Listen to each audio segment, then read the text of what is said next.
Hi, Mikel. First of all, can I get your reflections on winning your first North London derby as Arsenal manager? Well, extremely happy and proud about the way the boys played today, and obviously really happy because we know what it means to our club and to our fans. It's a shame that they weren't here with us today. At least they would be happy from home. And what did you make of the final 10, 15 minutes after the red card? Because it seemed like maybe you didn't deal with that as effectively as you could have. For sure, we didn't. We managed those 10 minutes really, really badly. We put ourselves in trouble, and we give them hope when after that you should just give 200 passes in the opponent's half, keep the ball and attack in the right moment. And it's a big lesson. It's great to get those lessons while you are winning, because in Europe that is going to be today probably the biggest lesson now. Just one final one from me. Bakayo's substitution, was that down to injury or tactic? No, it wasn't. Any sense how? We don't know. He was feeling his hamstring, so we don't know about it. Excuse me, can we all go on mute, please, if we're not asking questions? John Cross. I was just going to ask you about the mentality of the group, Mikel, because to go behind, when particularly when you've been playing so well, is sometimes difficult to take, and they showed a great reaction. Absolutely. I think we started the game really strongly. We were very dominant. We played in the opposite half. We were regaining the ball really quickly, creating chances. And now Lamela scores an incredible goal, which was really an incredible, unique talent of peace. And after that, we have to react. And obviously, mentally, it's not easy. When you played it 2 days ago, it's not easy. But I love the way the team reacted, with the courage that they continue to play, the belief that I was sensing from the touchline. And I'm glad because I think that we totally. You clearly took a big decision with Obi, your captain and top scorer. Did you feel you needed to do that to, for squad harmony, to set the standard, to make it clear about what you expect in the dressing room?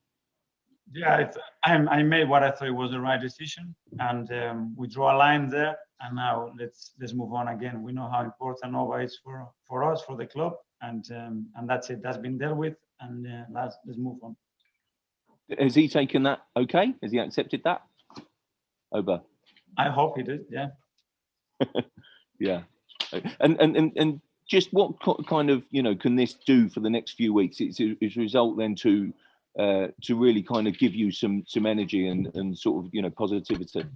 Hopefully it will increase the level of confidence of the team and the belief that we can play really well against any opponent. We can beat big teams as well, and just maintain everybody together with the same belief. Obviously, we know that we have to put 4 or 5 wins in a row to give ourselves any chance of looking up in the table.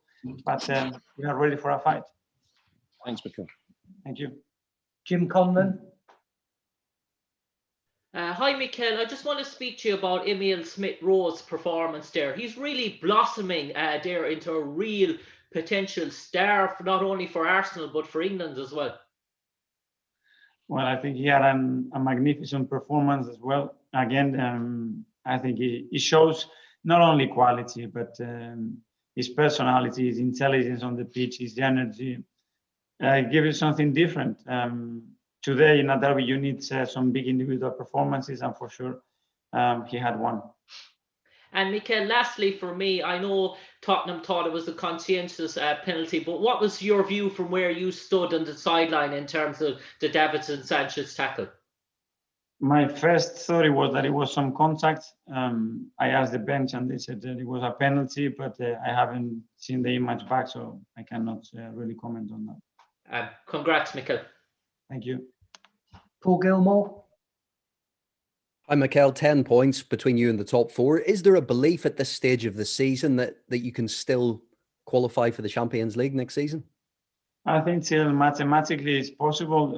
We're going to believe and we're going to give it a go for sure. We know that we have to be extremely consistent to have any chance in the last 2 or 3 matches to be very close to them. but we're gonna give it a go, and we're gonna keep trying, going game by game.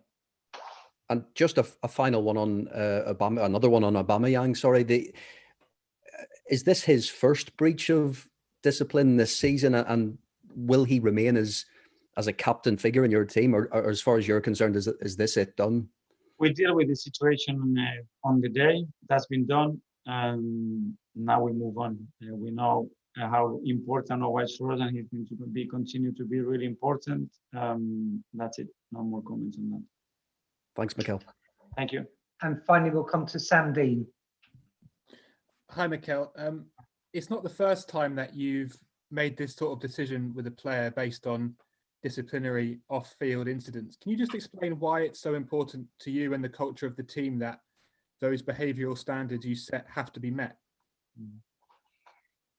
Because for me, it's the foundations and the platform that we can build something medium and long term that is sustainable and that can bring us joy and happiness. Without that, I don't believe that it would happen. So that's why I keep talking about it and acting about it. And just quickly on Martin Odegaard, who again I thought was really good, and the energy he played with and the commitment, just impressing and charging around. How impressive has that been, and when's he going to get tired? I don't know. He's got a real stamina, and he's so talented by his work rate, as you said. It's incredible. Not only that, is the intelligence, the timing of his run when he presses his body. Really impressed. I think he had an incredible performance today. He's giving us something different, and he's certainly making us better. Thank you. Thanks. Thanks, everyone.